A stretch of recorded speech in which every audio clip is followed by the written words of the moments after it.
Women. We're half the American population, and we're more likely to turn out to the polls. And in 2016, there's a whole lot at stake for us. Reproductive rights are under attack. We shouldn't be sending $500 million of taxpayer money to funding an ongoing criminal enterprise.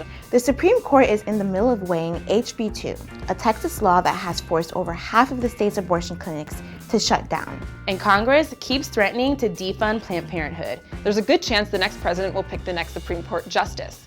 And the president could determine the fate of funding for Planned Parenthood by vetoing or supporting Congress.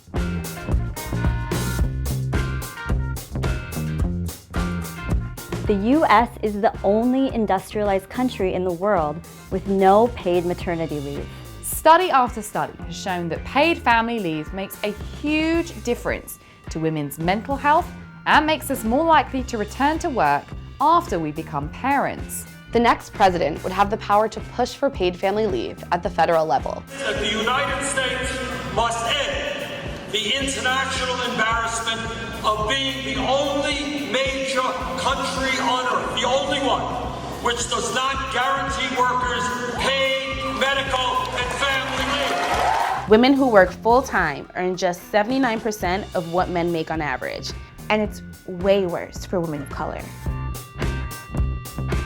The majority of minimum wage earners are women. And since we outlive men, nearly 60% of people receiving Social Security are women. The next president could spearhead the Paycheck Fairness Act, which would ensure equal pay for women.